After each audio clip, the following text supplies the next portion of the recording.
नमस्कार, मैं डॉक्टर रजनीश कुमार आप सभी का एक बार फिर से हार्दिक स्वागत करता हूं। आज के वीडियो लेक्चर में हम यूपी जीआईसी मेंस प्रथम प्रश्न पत्र के आधार पर मॉडल पेपर 5 लेकर आप सभी के सामने हाजिर हैं। प्रिय विद्यार्थियों, उम्मीद करते हैं कि इसके पहले जितने भी मॉडल पेपर पर हमने आप सभी से चर्चा की थी, उसे आपने हल कर लिया होगा। तमाम विद्यार्थियों ने मॉडल पेपर के प्रश्न पत्र को हल करके भेजा हुआ है। हमने उसमें से कई लोगों का चेक किया है, प्रतिक्रियाएं भी दी हैं और जल्दी ही वीडियो फॉर्मेट में आपके सामने उनकी कॉपीज भी दिखाएंगे। तो चलते हैं, बात करते हैं कि आज का जो मॉडल पेपर है सामान्य हिंदी एवं निबंध पर आधारित, इसमें से किस तरीके के प्रश्न हमने संकलित किए हुए हैं या फिर बनाए हैं।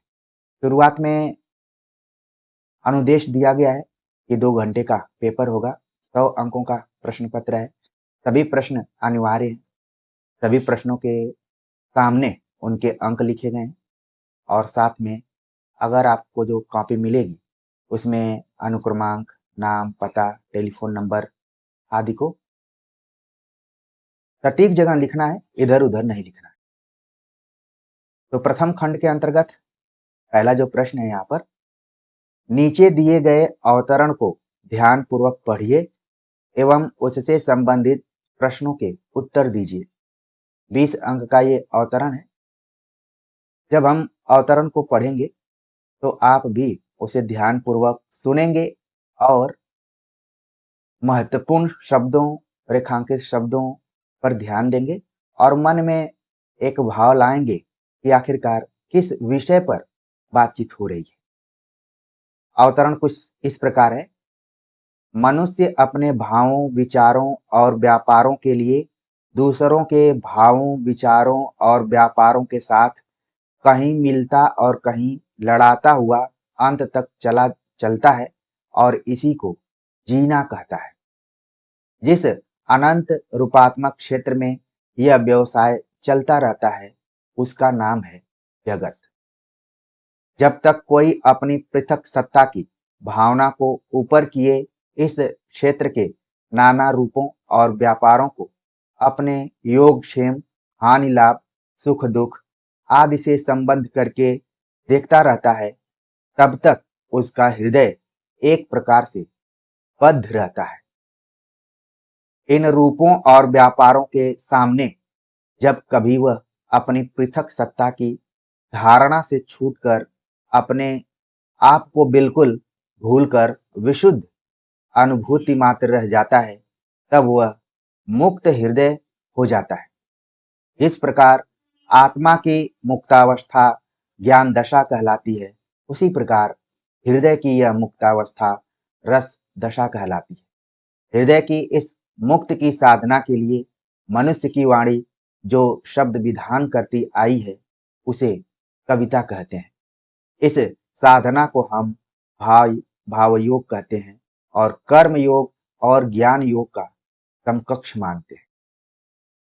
तो ये पूरा पैराग्राफ आपने देखा और ऐसा लग रहा है कि आचार्य रामचंद्र शुक्ल द्वारा लिखित ये पैराग्राफ है। क्योंकि हमें तो जानकारी है, लेकिन जो भी हिंदी पढ़े हुए विद्यार्थी वो भी एक बार अपना दिमाग ले गए होंगे कि आचार्य रामचंद्र शुक्ल के निबंध कविता क्या है, इसको लिया गया है। जो अहिंदी विषय के विद्यार्थी हैं, जो सामान्य तौर पर एक कॉमन पेपर के रूप में इसकी तैयारी कर रहे हैं, उनको भी इसका आभास हो गया होगा कि कहीं न कहीं कविता के बारे में ये बात हो रही है। तो इस पैराग्राफ पर आधारित जो भी प्रश्न हैं उनको हम देख लेते हैं। इस गद्यांश का उचित शीर्षक दीजिए। गद्यांश का मूल भाव स्पष्ट कीजिए। रेखांकित अंशों की व्याख्या कीजिए। शब्द विधान से क्या अभिप्राय है, इसको बताना है। तो प्रिय विद्यार्थियों, इस पैराग्राफ को एक से अधिक बार आप पढ़ेंगे तो समझ में आ जाएगा कि इस गद्यांश का शीर्षक क्या है। हालांकि हमने बता दिया है कि कविता क्या है। कविता को इसमें परिभाषित करने का प्रयास किया गया है और साथ में कुछ महत्वपूर्ण चीजें हैं, जैसे हम सभी प्रतिदिन अपने जीवन को जी रहे हैं, तो आमतौर पर किसी से हाल चाल पूछिए कि आप क्या कर रहे हैं या फिर कैसा जीवन चल रहा है, तो लोग बोलते हैं बस जी रहे हैं। तो उसी जीना, जो जीना शब्द है यहाँ पर, कि एक एक दिन जो कट रहा है, कैसे कट रहा है? अपने भावों, विचारों और व्यापारों के लिए दूसरे के भावों और विचारों, व्यापारों से हम सभी वाद विवाद संवाद करते हुए अपने जीवन को आगे बढ़ा रहे हैं। और ये वाद विवाद संवाद कहाँ पर स्थापित हो रहा है? जगत यानी जो दुनिया है, उसके भीतर ही ये सभी चीजें घट रही हैं। और हम देख रहे हैं कि हमारा ज्यादातर ध्यान, यहाँ पर हृदय की बात की गई है, लेकिन इसमें कहीं न कहीं बुद्धि को भी समावेशित करने का प्रयास किया गया है। हमारे अंदर जो भी भाव, विचार और व्यापार आ रहे हैं, उसके बीच कहीं न कहीं योग, क्षेम, हानि, लाभ, सुख, दुःख आदि हैं। अगर इन सभी से हम जुड़े हुए हैं, तो इसका मतलब है कि हम मुक्त नहीं हैं, हम चीज़ों से बँधे हुए हैं। आमतौर पर जो सामान्य मनुष्य होता है, वो इसी बीच में रहता है कि उसका क्या नुकसान हुआ, क्या लाभ हुआ, क्या सुख है, क्या दुःख है। योगक्षेम को लेकर वो हमेशा चिंतित होता है। लेकिन जो इससे एकदम से मुक्त हो जाता है, मुक्त हृदय वाला हो जाता है, वो एक तरीके से कविता की तरफ मुड़ जाता है। और यहाँ पर परिभाषा दी गई कि जिस प्रकार आत्मा की मुक्तावस्था ज्ञान दशा कहलाती है, उसी प्रकार हृदय की यह मुक्तावस्था रस दशा कहलाती है। हृदय की मुक्ति की साधना के लिए मनुष्य की वाणी जो शब्द विधान करती आई है, उसे कविता कहते हैं। और इस कविता कर्म को भाव योग, कर्म योग और ज्ञान योग के बराबर माना गया है। मुझे उम्मीद है कि आप में से बहुत सारे ऐसे लोग होंगे जो कविता इत्यादि लिख रहे होंगे। कई बार हिंदी विषय के अतिरिक्त जो भी विद्यार्थी अन्य विषय पढ़ते हैं, वो भी काफ़ी अच्छी कविताएँ लिखते हैं। तो कविता लिखना एक तरीके से मुक्तावस्था को, यहाँ पर कविता लिखना मुक्तावस्था की एक पहचान है। ठीक है, तो उसी पर आधारित आपको लिखना था। यहाँ पर 4 प्रश्न दिए गए थे, 2 नंबर के, 4 नंबर के और 4 नंबर के और 10 नंबर के। तो पूरा आपको उम्मीद है कि ये पैराग्राफ समझ में आ गया होगा। और ऐसा नहीं है कि सभी के प्रश्न एकदम समान होंगे, एक ही टाइप के होंगे। जो जिस तरीके से इस पैराग्राफ को लेगा, उसका उत्तर उसी तरीके का हो सकता है। यही है खूबसूरती इस पेपर की। अगला प्रश्न है, संधि को स्पष्ट करते हुए स्वर और व्यंजन संधि का सोदाहरण परिचय दीजिए। तो सबसे पहले एक वाक्य में आपको संधि के बारे में बताना है, फिर स्वर संधि और व्यंजन संधि के एक एक दो दो उदाहरण देकर अपनी बात को स्पष्ट करना है। क्योंकि 5 नंबर का है और समय का प्रबंधन भी करना है, तो उसी हिसाब से अपने उत्तर को लिखना है। निम्नलिखित शब्दों के उत्पत्ति का मूल आधार यानी भाषा लिखिए। गुलाब, मुकदमा, तोप, पतलून, चश्मा। तो हमने उन्हीं शब्दों का यहाँ पर प्रयोग किया हुआ है जो आमतौर पर हम अपने व्यावहारिक जीवन में प्रयुक्त करते हैं, लेकिन ध्यान नहीं देते हैं कि मूल उत्पत्ति, आप सिलेबस पढ़ेंगे तो उसमें विदेशी भंडार से संबंधित चीजों को भी पढ़ना है। विदेशी जो शब्द भंडार हैं, उनके बारे में पढ़ना है। तो हमने इस बार सिलेबस को बहुत ही एकाग्रता के साथ पढ़ा। हालांकि तमाम विद्यार्थियों में से कुछ विद्यार्थी न जाने सिलेबस को बढ़िया से देखते हैं कि नहीं देखते हैं, और तुरंत कमेंट भी कर देते हैं कि ये सिलेबस आउट ऑफ सिलेबस है, सिलेबस से नहीं है। लेकिन कोई ऐसी चीज यहाँ पर नहीं बताई जाती है जो सिलेबस के बाहर हो। हमने कई बार आप सभी से कहा है कि सिलेबस दिया जाता है तो कई बार बाउंड्री लाइन से भी सवाल आ जाते हैं। आपको लगता है, क्योंकि सिलेबस भी उस माला की तरह है जो एक दूसरे से गुथा हुआ है, तो कई बार बाउंड्री से भी सवाल आ जाते हैं। एक दो सवाल अगर पूछ लिए गए हैं तो इसको आप अपराध के रूप में मत रखिए या फिर घबराइए मत। घबराना ही तो आपको खत्म करना है, इसीलिए मॉडल पेपर हम यहाँ पर प्रस्तुत कर रहे हैं। बाकी और कोई खास बात नहीं। तो प्रिय विद्यार्थियों, अक्सर हम गुलाब, मुकदमा, तोप, पतलून और चश्मा शब्द का प्रयोग करते हैं, लेकिन आपको बताना है कि आखिरकार ये शब्द मूल रूप से किस शब्द से लिए गए, कहाँ से लिए गए। जैसा कि आप जानते हैं कि हमारे देश पर अलग अलग समय में अलग अलग लोगों का शासन रहा है, तो यहाँ पर अलग अलग तरीके के लोग आए, तो न आए बल्कि अपनी भाषा संस्कृति को लेकर भी आए, यहाँ पर प्रभावित भी किए। तो हमने बता दिया कि पहले पुर्तगाली आए, डच आए, अंग्रेज आए, फिर फ्रेंच आए, तो उन्हीं में से कुछ शब्द यहाँ पर लिए गए। ठीक है, अगला शब्द है कि निम्नलिखित का एक एक उदाहरण लिखिए। पंचमाक्षर, अंतस्थ, ऊष्म, आयोग व अल्प प्राण। इसमें आपने पढ़ा होगा हिंदी वर्णमाला, उसी से संबंधित हमने सवाल को रखा हुआ है और एक एक उदाहरण देना है, मात्र एक उदाहरण देना है। अगर आपको कोई भी पंचमाक्षर याद आ रहा है तो एक लिख दीजिए।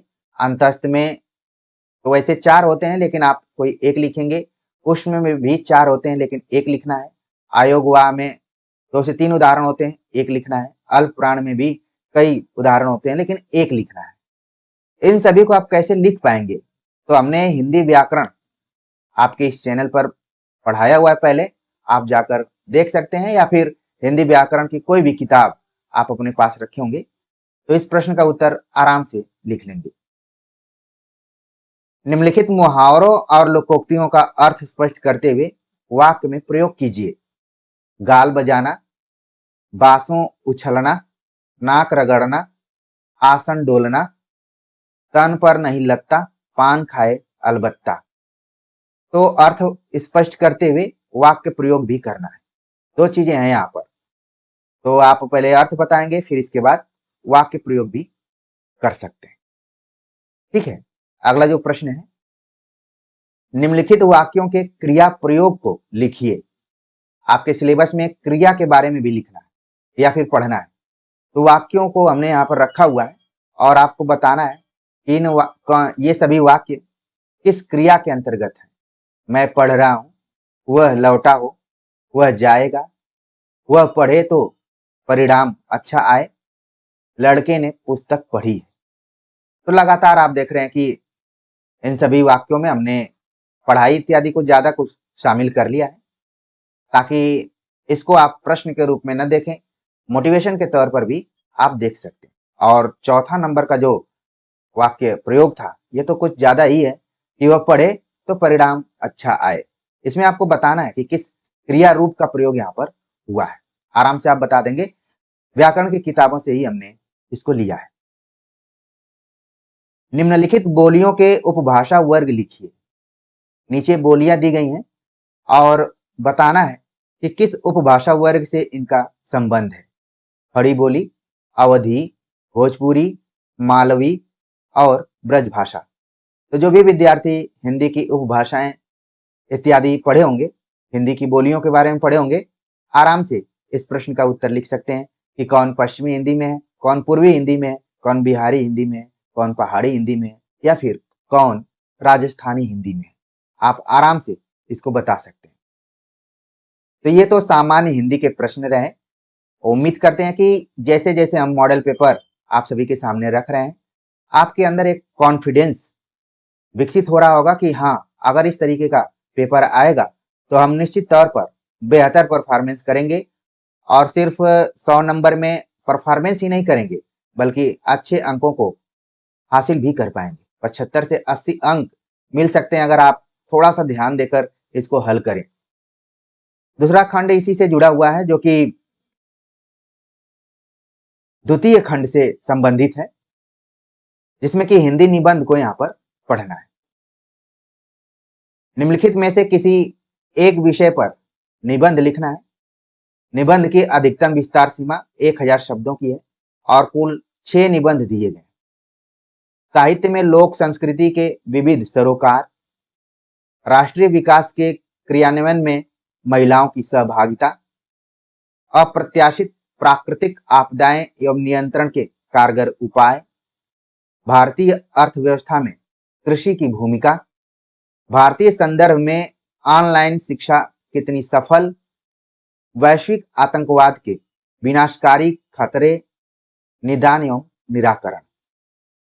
तो जब भी निबंध की बात आती है, तमाम विद्यार्थी परेशान होने लगते हैं, उनके मन में अनेक प्रकार के सवाल आने लगते हैं कि आखिरकार हम इन निबंधों को कैसे लिखेंगे। तो हमने कई बार कहा है और इस बार भी हमें कहना पड़ रहा है कि पहले से ही आपको निर्धारित कर लेना है कि इन 6 निबंधों में से हम किसी एक विषय पर कौन सा निबंध लिख सकते हैं। तो जो आपको इसमें आसान लगे या फिर जिस पर आपने ज़्यादा से ज़्यादा प्रैक्टिस किया हो, उसी को लिखिए। ठीक है? इसमें एक निबंध जो है, भारतीय संदर्भ में ऑनलाइन शिक्षा कितनी सफल है, इस पर हमने बहुत पहले एक आर्टिकल लिखा हुआ था। टेलीग्राम चैनल में इस आर्टिकल को हम लगा देंगे। और जब कोरोना काल आया था, जब आपका ये चैनल भी हमने बनाया था, और उसी समय ऑनलाइन शिक्षा कितनी कारगर है या फिर जो संस्थान है वो कितने कारगर हैं, उसको लेकर हमने एक आर्टिकल लिखा हुआ था, एक पत्रिका में उसका प्रकाशन हुआ था।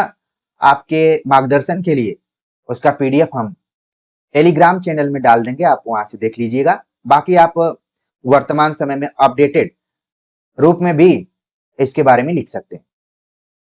तो उम्मीद है कि इस प्रश्न पत्र को आप अब धीरे धीरे आसान मानने लगे होंगे, और जो हमने कहा कि टोटल 100 नंबर में आप इतना बेहतर परफॉर्मेंस कर देंगे कि 75 प्लस नंबर आपको मिल जाएगा।